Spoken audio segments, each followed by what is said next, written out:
The knock came at 12:17, hard enough to wake the dog before it woke me. Rusty lifted his gray head off the rug and gave one low bark at the front door, the kind he saved for things that didn't fit the night.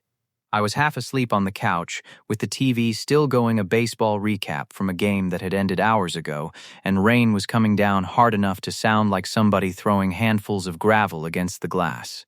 Out past the window, thunder dragged itself low across the city, the way it does in Pittsburgh when a storm comes up the river valley and can't find its way back out. The knock came again. 3 sharp hits, then a fourth that landed soft, like whoever was out there had lost their nerve halfway through asking. I got up, found the lamp on the second try, and the room jumped into focus around me. Same couch, same coffee table with the chipped corner, same work boots by the door, same ring of building keys on the hook by the thermostat. 6 years I'd lived in that apartment, and never once made it look like a place somebody planned to stay. When I checked the peephole, all I saw at first was rain. Then I saw Molly Reeves.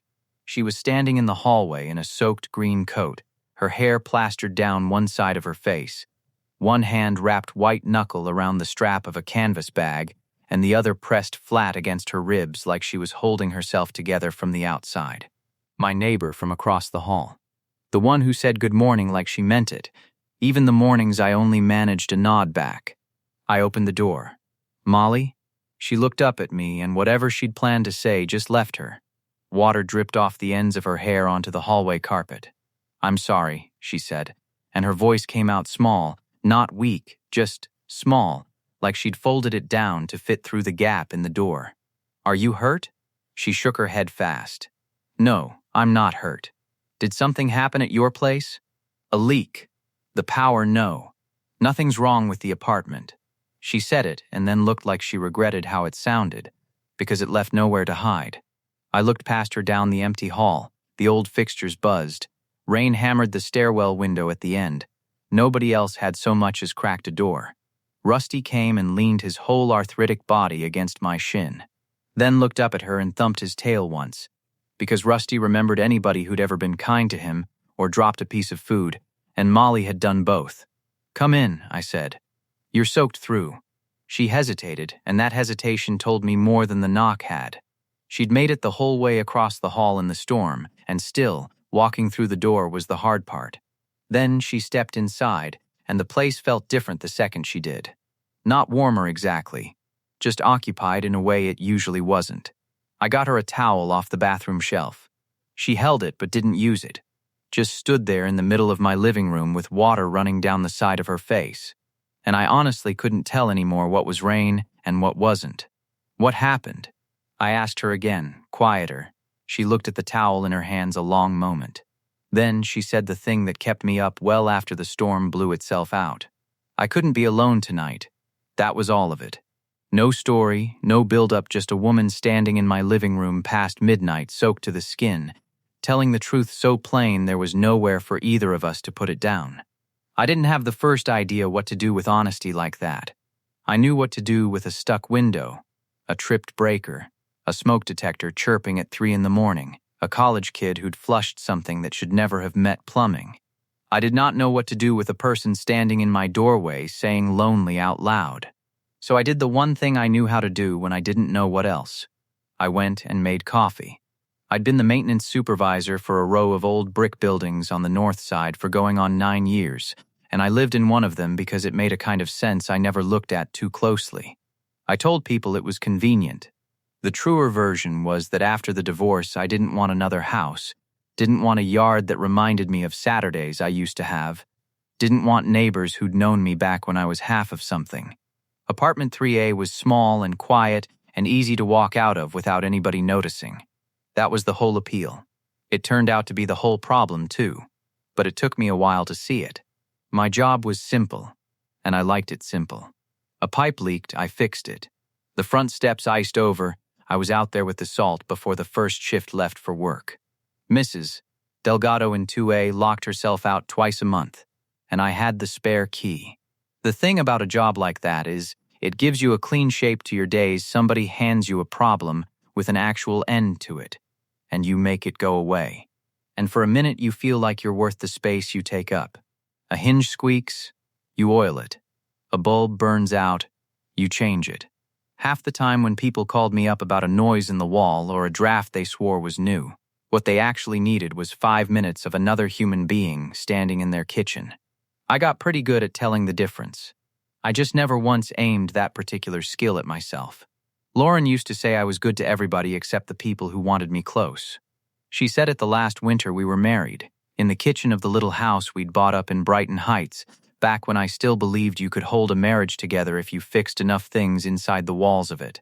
You'll shovel a stranger's walk at 5 in the morning, she said. You'll spend your whole Saturday under your brother's sink. But I ask you to just sit with me. And you look at me like I handed you a bill. I told her that wasn't fair. It mostly was. Somewhere along the way, I'd turned into a man who said I love you with new gutters and rotated tires and a furnace filter changed right on schedule. She wanted to talk. I gave her weather stripping. She wanted to feel like I'd choose her on purpose. I changed her brake pads. By the end, we weren't even fighting, which was the sadder thing, just two polite people passing each other in a house we kept warm and clean, while the actual marriage went cold somewhere behind the drywall. When she finally left, she didn't take much. A couple boxes, her mother's dishes, the framed print from the hallway she said had always been hers. I didn't argue. By then I'd gotten good at letting things go without making any noise about it. A month later, I moved into 3A with a rescue dog and told myself I liked the quiet. Rusty came out of the shelter in McKee's Rocks, already old cloudy eyes, white muzzle. A limp that showed up mainly when there was sympathy to be had. The volunteer said he needed a patient home. I told her so did I, and she laughed, and I hadn't meant it as a joke. He claimed the right side of the couch on day 3 and never gave it back, and the two of us settled into a routine so fixed you could have printed it: work, dinner, a walk, the TV, sleep badly, do it again. That was the whole machine of my life when Molly moved in across the hall, and it ran fine. The way a thing can run fine and still not be much of a life. She showed up in April with a moving truck, 2 suitcases, a small forest of houseplants, and a dining table she was convinced would fit up the stairwell if everybody just stayed positive about it. It did not. I watched from the landing while she and the 2 movers fought it around the turn between the 2nd and 3rd floor, and when it wedged hard against the wall and one of the guys started swearing, Molly actually apologized to the drywall. "You can't apologize to a wall," I said. She looked down at me, hair coming loose from a clip. "I can if I'm about to wreck it." "You already did." "Oh no, it's fine. That wall's seen worse than you." I went up and we got the table apart and back together inside her place without any further damage to the building or her conscience, and when it was done she stuck her hand out, flushed and out of breath, and said she was Molly, 3B, and asked who the dignified gray supervisor in the hall was. That was Rusty, posted up like a foreman. She crouched down and let him sniff her and told him she was sorry about his wall, and he licked her fingers, and I said that was forgiveness, and she said good, she'd take all of that she could get. I figured it was just a thing people say. Later on I'd wonder. For months after, we lived across the hall from each other in this careful, courteous rhythm. She worked as a speech therapist at a school over in Squirrel Hill and came home some nights carrying takeout she didn't seem to want. She watered the plant on the landing that everybody else forgot existed. She left muffins outside Mrs. Delgado's door on Sundays.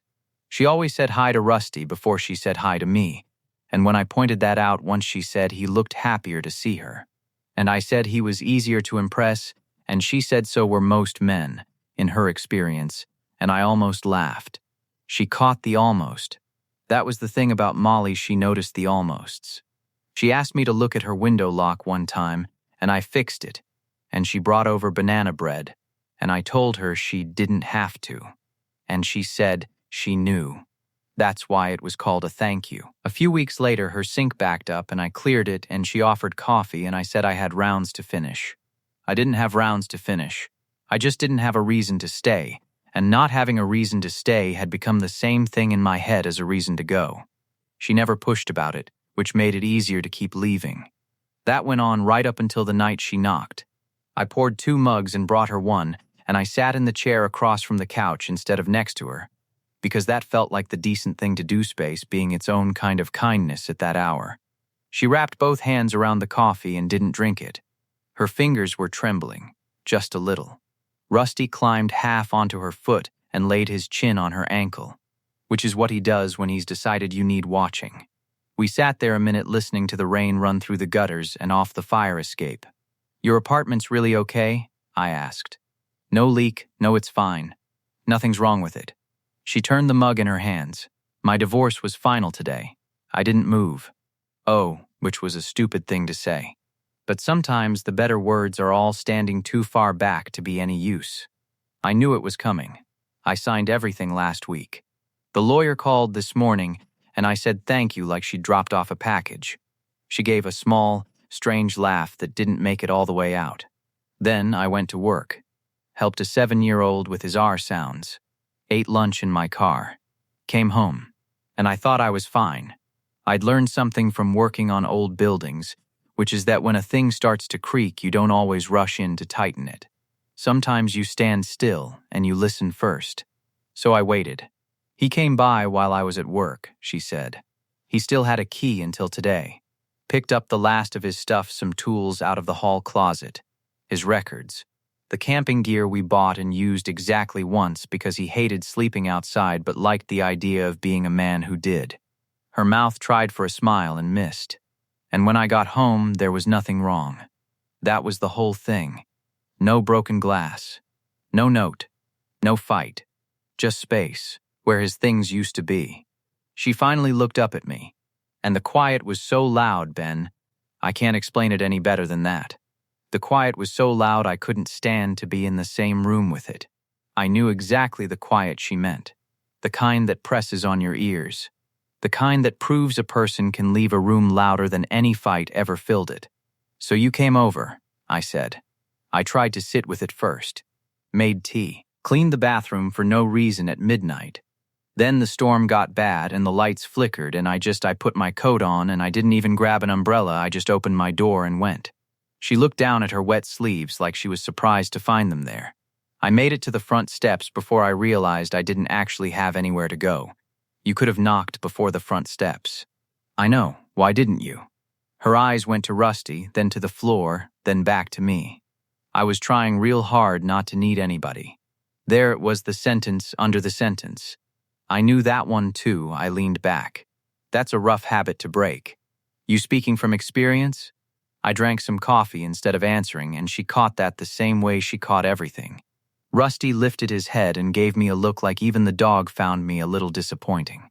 "Divorced 4 years, I told her, in case the apartment didn't say it for me. She glanced around the room, not judging it, more like reading the spots where things were missing. The bare walls, the shelf full of tools and batteries and dog treats and bills clipped together, and not one photograph, not one souvenir, nothing I'd kept just because it made me happy. "You live like a man who could be packed and gone in 10 minutes, she said. I wanted to take it as an insult. Instead, I looked around my own living room and couldn't. The place had everything I needed and almost nothing I wanted, and I'd never once said that to myself in those words until she handed them to me wet and shivering on my couch. "Why my door?" I asked. It came out before I'd decided whether I wanted to hear the answer. She held the mug closer to her chest. "I thought about Mrs. Delgado's. She'd have made you soup." "I know. And Mr.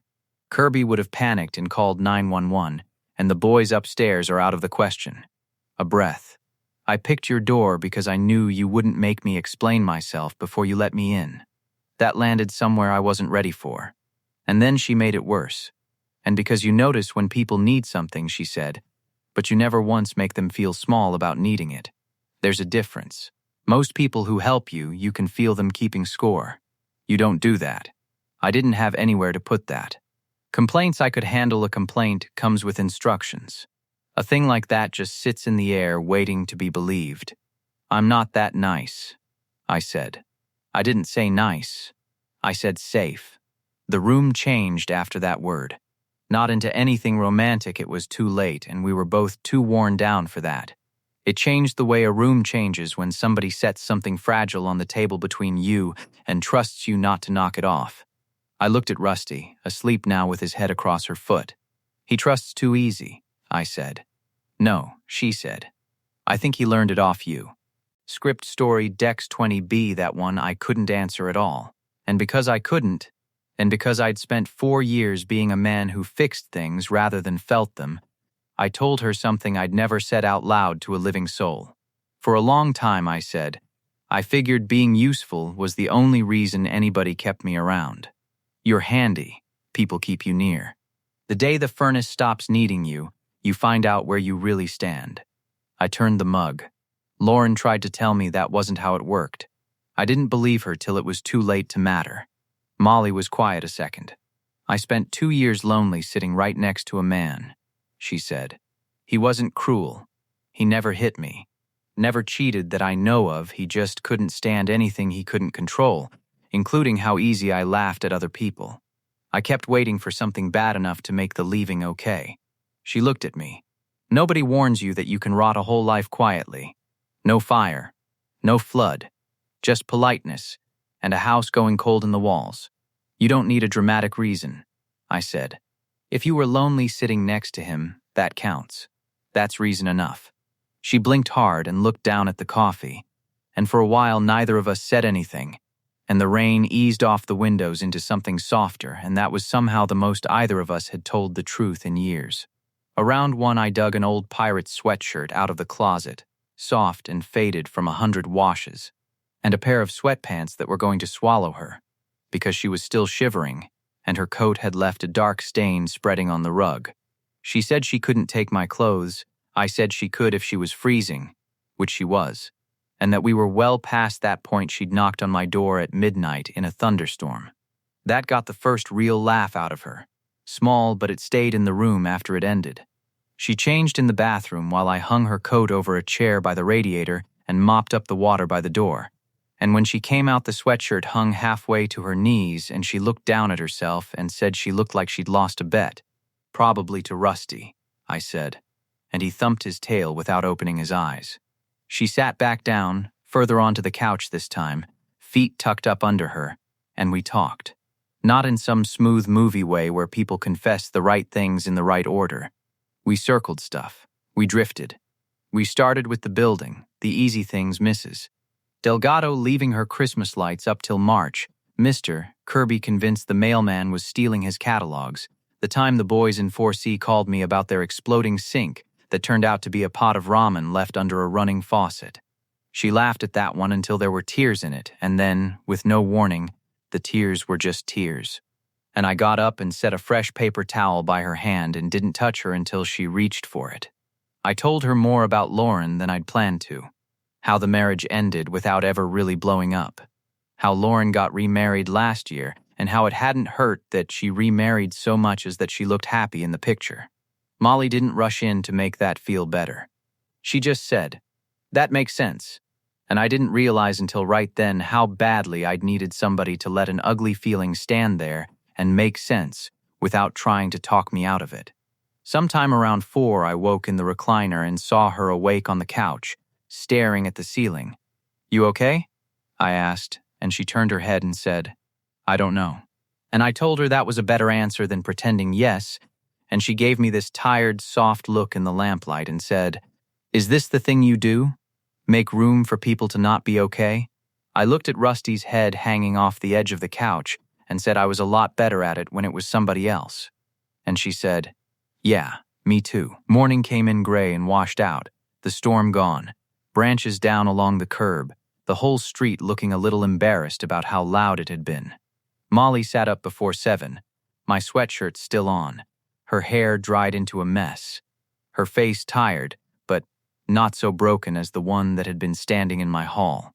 I made coffee not because she asked, because I wanted to, and she changed back into her own clothes, and I put the sweatshirt in a grocery bag for her, and at the door she stopped and said, "Thanks for not asking me too many questions," and I said thanks for answering the ones I did. Then she crossed the hall, and with her hand already on her own doorknob, she looked back. "I chose your door on purpose, you know," she said. "Not because it was close. I knew you were safe before last night ever happened." And then she went inside before I could come up with anything to say back, and her door clicked shut, and I stood out there a long while in a hallway that smelled like rain and old carpet and coffee. For about a week, nothing happened. Or maybe everything did. just quietly. I fixed a sink in 1C and changed a bulb in the stairwell, and walked Rusty between rain showers and ate my dinner alone in front of old baseball, and the whole time her words kept moving around the apartment without me invited. I knew you were safe before last night. It should have just felt good. It did. It also scared the hell out of me. Because being useful is one thing useful. You can finish and leave. Safe means somebody might come back when nothing's broken. I didn't have a setting for that. Wednesday, there was a paper bag outside my door with the pirate sweatshirt washed and folded inside it, and a sticky note on top, "Thank you for the shelter." Rusty gets joint credit. I stood there holding it like a man who'd forgotten how his own hands worked. Friday, I caught her in the lobby with groceries and a school bag, and I took the heavy sack from her arm. She raised an eyebrow and said she could carry groceries, and I said I knew, but the bag was tearing, and it was, and she allowed that the practical rescue was accepted. At her door, she paused and asked how Rusty was. "Judgmental," I said. "Healthy, then," she said. And then, before either of us could overthink it, "Coffee sometime?" Not midnight. Not an emergency. Just coffee. And my heart did something genuinely ridiculous for a 41-year-old man with bad knees, and I understood right then how brave she was being, not because coffee was a big thing, but because it was an ordinary thing. And ordinary is the scary one when you've been getting by on emergencies. I said, "Yeah." Sunday, she smiled and said good, and I went into my apartment and stood with my back against the door until Rusty came and shoved his head against my knee and looked at me exactly the way I deserved to be looked at. Sunday coffee turned into a thing. We met at the overpriced shop on the corner because neutral ground made us both less nervous. She got hers black with a blueberry muffin and split the muffin and slid half across to me without asking. And when I said I wasn't hungry, she said I was never hungry when somebody offered me something, which I couldn't argue, so I took it. We talked about her kids at school and my boilers and Rusty's vet drama over a lump that turned out to be nothing and the terrible music that place played every single Sunday. We didn't talk about love. Neither of us needed love first. We needed to trust that the other one would still be sitting there next week, and that took a while, and that was fine. The building noticed before we did, the way buildings always do. Mrs. Delgado started cooking too much soup and acting surprised about it. Mrs. Kirby asked Molly if I was behaving myself, which I took personally, since I'd put in his bathroom faucet for free. The boys in 4C started calling us the building's mom and dad, until Molly threatened them with a tenant meeting about the recycling. And they knocked it off. Mostly she started taking Rusty out on the evenings my work ran late, claiming he needed the exercise. He claimed she carried better treats. I came home one Thursday and found the two of them parked on the third-floor steps, his head in her lap while she read a kid's book out loud in a ridiculous dragon voice. And instead of standing there in the doorway the way I always did, standing being the thing that keeps leaving easy, I sat down next to them on the step. She didn't say anything about it. That was one of the best things about her. She'd see you move an inch forward, and she'd never once applaud it loud enough to scare it back. There was a night in her kitchen when I almost kissed her, and didn't. I'd come over to fix a shelf that didn't really need fixing, we both knew it. She could have tightened the bracket herself in 30 seconds, and after I put in 2 screws, she handed me a mug and said, "You know you don't have to fix something every time you come over." I told her the shelf was solid now. "So are castle walls," she said, "and nobody asks them to coffee." I stepped closer, just the one step, and she didn't step back, which somehow made it harder. "I'm not good at this," I said. "At shelves? At wanting something and not turning it into a job." Her face went soft, and she said she wasn't good at being wanted without waiting for the terms to change on her, and that word terms stopped me cold. Because it's the word you reach for when somebody's taught you love is a negotiation. So I set the mug down and I told her I didn't want to rush her, and she said she didn't want to rush herself either, and we agreed not to. And then I fixed the loose cabinet pull by the sink because I was still, at the bottom of it, a man under construction. She laughed and let me. The first time I actually kissed her was summer, and that it took that long is the whole point. It was a hot evening after a fast storm that left the air smelling like wet pavement and cut grass close enough to that first night to put it in my chest. We were up on the roof, which tenants aren't technically supposed to be. Except I had the keys and the city was glowing and nobody was being dumb near the edge.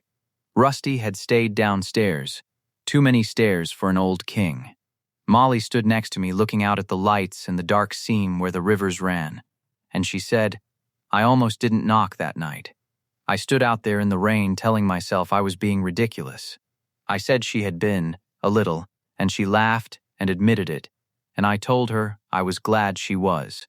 You want to know the real reason I picked your door? She said. I told you part of it. She kept looking at the city. Months back, I heard you in the hall, talking to Rusty. You told him, everybody deserves a soft place to land, old man. I shut my eyes and said, oh, no. And she said it was sweet, and I said it was private, and she said it was in a public hallway, and I said I was talking to my dog. And I thought, she said, turning to look at me, if I ever really needed somewhere to land, I'd want it to be somewhere a man like that lived. There's flattery. And then there's somebody handing you back a piece of yourself you were sure nobody ever saw. I turned toward her, slow, because slow was the thing we'd taught each other. Molly, I said, I want to kiss you. She said that was very clear, and I said I was practicing, and she said I was doing all right, and was that a yes? And she stepped in and said yes. So I did. No storm shoving us together this time. No soaked coat. No quiet so loud it made the choice for us. Just the two of us deciding. When we came apart, she put her fingers light on the front of my shirt and said she was still scared. And I said me too. And she said good, it meant we were paying attention. That sounded exactly like her. And I was already past the point of pretending I didn't love that it did. We didn't turn into one of those couples who've got it all figured. Those are for people who haven't lived long enough to know better. We got careful and funny and sometimes hard work. She'd pull back when a good thing started feeling too good. And I'd vanish into a chore when a feeling got too big. She'd find me tightening a hinge that didn't need it and just say my name, Ben, nothing else. And I'd stop. Not always right away, but sooner than I used to. I learned to knock on her door without anything in my hands. She learned to ask for what she needed without saying sorry first. A year almost to the night after she stood soaked in my hallway, Pittsburgh got its first hard fall rain, not the same storm, but close enough to know it. I was in the kitchen working on dinner when the knock came, and Rusty, slower now, gray all over, lifted his head off the couch and looked at the door. I opened it, and there was Molly, dry, this time, holding 2 coffees and wearing my old pirate's sweatshirt, the one she'd returned washed and folded months ago and apparently restolen, which I decided to file under acceptable theft. Hi, she said. I looked at the coffees. Is something broken? She held one out to me. There was a sticky note taped to the cup. Nothing is broken. Coffee? I read it twice. I thought about her a year back, soaked and shaking in that same hallway, scared half to death and brave enough anyway to say out loud that she couldn't be alone. And here she was standing steady, still brave, just a different kind. You knocked, I said. No emergency. No storm. Light rain, she said. No crisis, she said, smiling. Rusty shoved past my leg to greet her like she'd been gone years instead of since that morning, and she crouched and scratched his ears and called him old man, and I stepped back and held the door. Come in, I said. We drank our coffee in the living room, which had pictures on the walls now rusty in the park, a flea market print of the bridges, and a crooked little drawing one of her students made that she'd insisted belonged over my tool shelf because it improved the emotional lighting. The place didn't look any more like a man who could be gone in 10 minutes. It looked like somebody had stuck around long enough to get known. I think about that first night more than I let on. The rain, the knock, the green coat, the way she said I couldn't be alone tonight like the sentence had cost her everything she had left. I think about how close I came to handing her a towel and some coffee and a dry couch and calling that the whole job done, because tasks were the only language I'd ever really trusted. But she hadn't crossed that hallway because I was useful. She'd crossed it because somehow, from across the way in 100 half conversations, she'd seen the part of me I was sure I'd kept hidden, the part that just wanted to be a safe place for somebody. that wanted somebody to pick my door, even when nothing in the whole building was broken. She told me once that people expect a second chance to show up like fireworks, the big speech. The rain-soaked kiss, the music coming up underneath. Ours showed up as an old dog barking at midnight and a woman in a soaked green coat apologizing for needing shelter. It started with her knocking and me opening the door, and then the slow, scared, stubborn work of the two of us deciding to stay. I'd have told you before that night that I was done with all of it, that quiet suited me fine. Turned out quiet wasn't peace, it was just a room nobody had walked into in a long time. She walked into mine at 12:17 in the morning, thinking she was only asking not to be alone. I thought I was only giving her somewhere dry to sit until the rain let up. We were both wrong, and I have never in my life been so glad to be.